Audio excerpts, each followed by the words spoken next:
चलिए, तो question number हम लोग कितने जानेंगे? 11। क्या जानेंगे?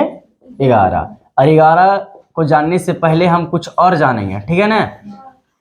तो MBA चाय वाला, ठीक है, नाम फेमस हो गया है आजकल, बहुत ज्यादा यूट्यूब में हर जगह पे सेंसेशनल बन चुका है, ठीक है, हर जगह पे मोटिवेशन देने के लिए जाते हैं वो, ठीक है। और बड़े बड़े व्यक्ति, वो छोटे हैं, कद में छोटे हैं, ठीक है, एज भी ज्यादा नहीं हुआ होगा, यंग है हम लोग के जैसा, है ना, ठीक है, 25, 26, 30 इस तरह, ठीक है, हुआ होगा।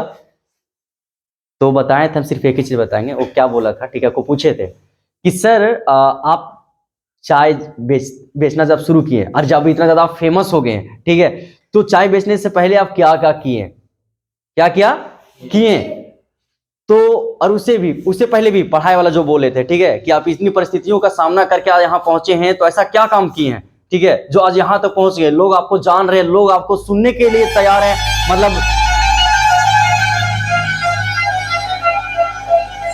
मिलने के लिए क्या कहते हैं, बेचैन रहते हैं, ठीक है, आपसे कोई मिलना चाहता है तो उसके लिए अपॉइंटमेंट लेना पड़ता है, ठीक है ना। आप इतना बड़े रिचेस्ट पर्सन बन गए हैं, ठीक है, आपका नाम पूरा दुनिया में गूंज रहा है, तो ऐसा क्या कारण है? तो क्या बोले पता है एक चीज, कि जब हम मेहनत करना शुरू किए थे तब मेरे पास समय नहीं था। जब मेहनत करना हम शुरू किए थे तो मेरे पास समय नहीं था। किसके लिए? औरों के लिए। मम्मी पापा से 6-6 महीना के बाद मैं मिलता था, यहां तक कि संबंध जो था, रिलेशन जो होते, उनके पास तो कभी जाते ही नहीं थे। वो इनवाइट करते थे पर हम जाते नहीं थे। हम सारा समय किसको दे देते थे? अपने सपने को। किसको दे देते? सपने को। अपने सपने को दे देते वो। और वो फिर बताते हैं, क्या बोले, कि जब हम अपने कामों में इतना व्यस्त हो गए, तो जब हमें लोग बातें करते थे तो हम समय नहीं दे पाते थे, लोग मेरे से मुंह फेर लेते थे। लोग मेरे बारे में तरह तरह की बातें करते थे कि एटीट्यूड वाला है, घमंड हो गया इसको, को नाना नानी बोलाया, मौसा मौसी बुलाया, ठीक है ना, और उसमें बोल दिया कि नहीं जाएंगे। अब संबंध जब बुलाते हैं तो जब हम बोल देते हैं नहीं जाएंगे, तो कितना बड़ा हंगामा होता है, देख जानते हैं आप लोग, है ना, मुंह फुला देते हैं। तो ये बोल रहे थे कि सर तो आप इससे खुश हैं? बोले बिल्कुल, मैं पूरी तरीके से खुश हूं, क्योंकि जिस समय मैं मेहनत कर रहा था, जिस समय जो चीज का जरूरत था वो चीज मैं कर रहा था, नहीं कि अलग चीज कर रहा था, क्योंकि सबसे ज्यादा फर्स्ट प्रायोरिटी मैं किसको दिया? अपने सपने को। मैं जान रहा था आज हम 6 महीना के बाद मम्मी से मिलेंगे, साल भर के बाद मम्मी से मिल रहे हैं, ठीक है, सगा संबंधी के पास हम किसी जगह पे नहीं जा रहे। सारा समय किसमें लगा दिए? सपनों में। आज सपना पूरा कर लिए और बोलते हैं कि जहां जहां जो मेरे से गुस्से हुए थे, आज मैं आराम से जाके उनके यहां पे क्या करता हूं? खाना खाता हूं, आराम से पूरी तरीके से बात व्यवहार करता हूं, और आज मैं सबको मना लिया, आज मैं सबको मना लिया।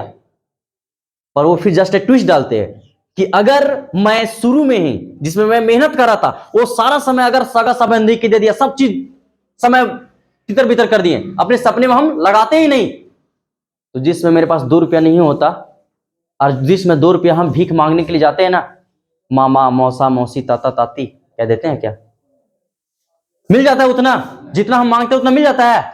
नहीं, कभी नहीं मिलता है। वो आपको उसी समय छोड़ देंगे। आपके पास ये होगा ना, तब आपको फोकस करेंगे। तो MBA चाय वाला चाय बेचता है वो, ठीक है ना, और उन्होंने बताया यही चीज कि सारा सपना, मतलब जो सपना को पूरा करने के लिए सारा समय जो है वो किसको देना चाहिए? अपने सपने को। तुम लोग जो बोलते हैं ना, शादी में चल गए हैं, यहाँ चल गए हैं, वहां चल गए हैं, यहाँ चल गए हैं, ठीक है, चाहे वो कोई भी परिस्थिति हो, कोई भी परिस्थिति हो, नहीं जाना चाहिए। अगर जा रहा है तो बस समझ आना, तुम्हारा कोई भी दुनिया में नामो निशान, कोई तुम्हारा अस्तित्व नहीं है, क्योंकि तू अपना काम धंधा छोड़कर किसका काम धंधा देखने गया? दूसरा का। अब इससे ज्यादा लापरवाह इंसान को हो सकता है दुनिया में? नहीं हो सकता है। मतलब कि वो इंसान अपने पैर पे कुल्हाड़ी मार रहा है। समझ मारा बतिया? ठीक है, तो अगर आप इस तरह से कर रहे हैं तो शायद, ठीक है, मेरे नजर में तो आप अच्छे इंसान नहीं है, मतलब कि दुनिया में आपका जगह नहीं है, ठीक है। हम तो कहते चल जाओ, समझ में? फालतू क्या लीजिएगा दूसरा के लिए, ठीक है, जिसमें कोई बेनिफिट्स नहीं है, कोई है ही नहीं, कुछ अपने है ही नहीं, मतलब उससे सपना पूरा हो रहा है अपना, तो फिर क्या है? अपना सपना पूरा करो तब दूसरे के सपना पूरा करो। मतलब खाने के लिए रहेगा चावल तबे ना बांटेगा, खुद ही। बात समझ में आ रहा है? तो पहले चावल कमा लो, ओकर बाद फिर क्या करना, बांटना खुद ही। समझ में आया? हाँ, समझ में आ गया ना? समझ में आया? तो अगर तुम लोग सगा संबंधी के पास जाता होगा ना, तब मत जाना, ठीक है? क्या करना, मत जाना, नहीं तो क्या हो जाएगा, प्रॉब्लम हो जाएगा, ठीक है? ये तो मोटिवेशनल वीडियो बन गया, ठीक है ना? तो इसको क्लिक कर देते हैं हम, ठीक है?